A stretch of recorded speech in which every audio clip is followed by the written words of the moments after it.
Hello and welcome back to the Casual Fanatic. Today's video is going to be about a terminology in football that's been thrown around and flung around everywhere in every debate for so long. Yet we don't really have a clear boundary and a defining characteristic of what we call world class. And that, like, world class. Now, the Google definition of it is a person or thing or activity being among the best in the world. All these elite footballers that we're talking about are among the best in the world. But now, how do we characterize among the best in the world of that, right? And for me, we need to have some boundaries on it just to streamline debates and allow people to really categorize players in a more accurate fashion.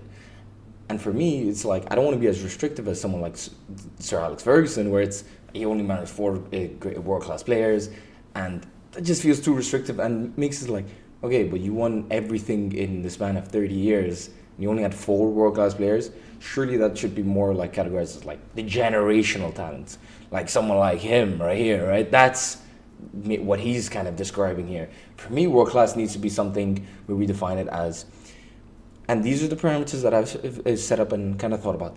A player needs to be multidimensional, and a player needs to have done it for at least 3 complete seasons, and it's not you just drop right off. So let me talk about it. I'm not going to make this video too long. I just want it to be a video where when I talk about world class for the rest of my videos and videos prior, this is the defining characteristic and parameters for me. Now, for example, is Sadio Mane no longer world class? I would definitely argue that he should be, because he's been world class for around 4 out of his last 6 seasons. This season he has a complete down year where he is not at that world class level. So therefore, does he drop out? No.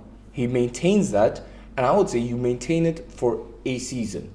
A down season is fine. 2 down seasons is a problem, because 2 down seasons, especially age-wise, if it's a 23-year-old to 25-year-old, he has those down years, and then he has the uptick again at 26. That makes more sense. He can drop out, drop back in. But when you're getting into that later 30s, the one down year could be the start of the end, right?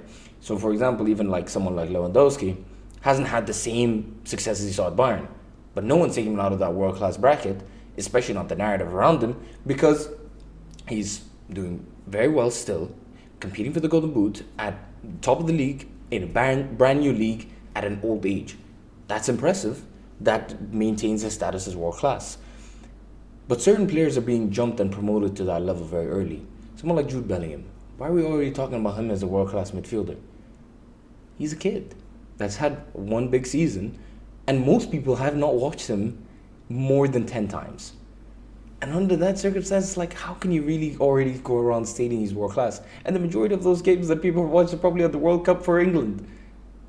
That doesn't count as you being able to characterize a player as world-class. And I think it just disrupts debates and makes it so that now there's just a plethora of world-class players, making it not as unique and special when someone says it, because there's supposed to be emphasis when someone says this is a world-class player. And I try and go along with that, and I feel like I have also maybe thrown around the word in my own time to a further extent that it should be. Now, I mentioned something about being multidimensional. I feel like players that are in the world-class bracket have to have more than one aspect and element to their game. So my big issue and the big debate that kind of spurred this video on was the Erling Haaland debate, because with him it's like, okay, now the one dimension that he does have is so ridiculously elite that people almost want to push him as the world class, right? Now his elite part is him as a poacher. His reading of position, his awareness of making runs, the way he's able to maneuver himself, the elite physicality that he has to get into those positions through pace and agility at this size makes him one of the most dangerous poachers we've seen in the box for a long time. But that's a characteristic Cavani had, and most people didn't characterize Cavani as a world-class striker for a long period of time. Now, is just being a pure poacher enough? That's the dimension that he has that is undeniable. Is his build-up play that great? No, but he's starting to show it right now. He's starting to show it. I still wouldn't call it a world-class level of build-up play. Is his one-on-one ability great? No. Is he versatile? Can he play multiple positions? No. Is he a good technical dribbler? Is he good close control? No. Does he use his body really well? I wouldn't argue he's world class at that. I would say Harry Kane still uses his body in a much more intelligent center forward fashion. And that's something that I'm like, okay, so under my definition, Erling Haaland cannot be world class. Which I was thinking about it. I was like, but that doesn't make sense. And then I read somewhere, and that was something that finally allowed me to characterize him that way, which is another aspect of the game, which is the mental part. I wouldn't say he has the greatest composure and ability to see the game and all. That's not the mental side I'm talking about. I'm talking about the characteristic of willingness to win, that winning mentality, that charisma that he adds, and where the spotlight is almost shifted away from Man City as a whole and as Guardiola to now it's all about Holland. And it's a beautiful thing that we've seen now with City, because even when they were having a bad portion of the season, people were talking about the City team being undeniable and amazing because they were watching Holland. And he's the one that was setting the standard and the level that the team is supposed to be playing at. But they were struggling to fit him in initially, and that was a difficult part. But you can see how the players rally around him. You can see the stature, the way he holds himself, the poise. And I think that's something that, and even when there's arguments on the pitch, the mini fights that we see in football, he's always the first one there, always defending his teammates. You've seen the camaraderie that he has already with players like Jack Grealish. And I think he's become a real leader in the team. I know he's young, but he's the leader of the team now. And that's something that's going to be huge for Man City. And I think it's a factor that allows him to be multidimensional as a leader and as an elite poacher while working on other elements of the game, which is now why we can classify Erling Haaland as elite, as world class. Sorry, why did I just say elite? World class. And the 3-season thing, he's done it for about 2 seasons at Dortmund. He's been there longer, but about 2 seasons, and not the season at City. You can call him world class. And the same thing will go for someone like Mbappe. He's done it for long enough. He has multi-dimensional parts to his game. Now, someone like Martinelli. Now, people want to start bringing... obviously, no one is saying that he's world-class right now. Of course not. But the question with him is like, okay, can he move to that bracket? A lot of people think he has world-class potential.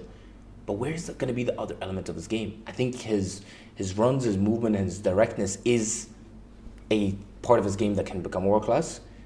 I think the thing he has to focus on is maybe moving to a positioning game. The thing is, out left, I don't think his 1v1 ability is high enough.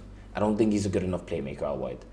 I think they already have current players in the squad, despite their squad not being the deepest, that do it better than him, and I don't think he'll catch up. He's young enough that there are parts of his game that he can learn and adapt and improve.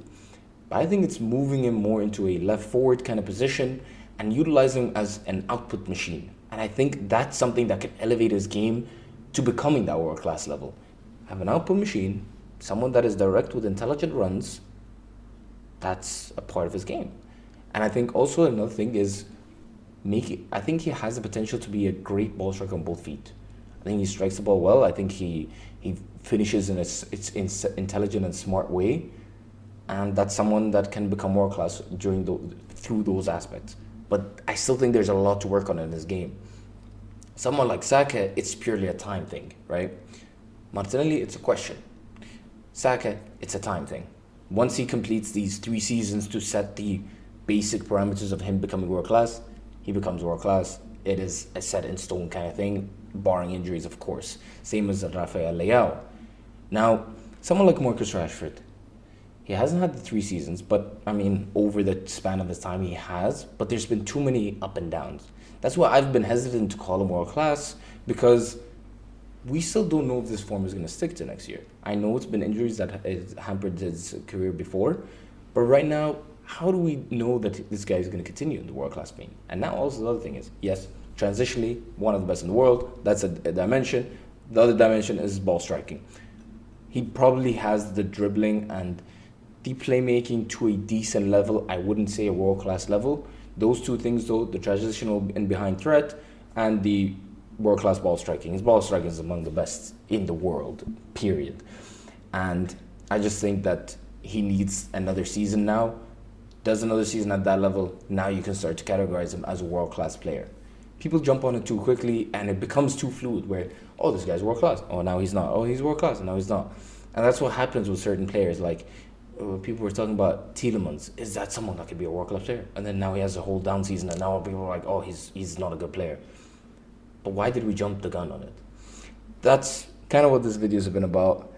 It's already 10 minutes. It's not exactly what I wanted it to be. I wanted it to be a little bit shorter, but I just wanted to touch on the terminology. Let's not just throw around the world the term world class. Let's have some defined parameters. It doesn't have to be what my parameters are.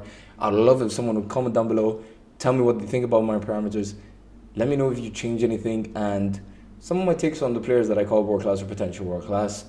I would love to make a video actually. I might get some of my boys to send a list of players that they're interested in, that they find on the borderline or whatever. I'll just go through and say world class or not based on these parameters and see if that kind of adjusts any of my opinion on certain things. Hope you enjoyed the video. I'll see you soon on the next episode, and bye-bye.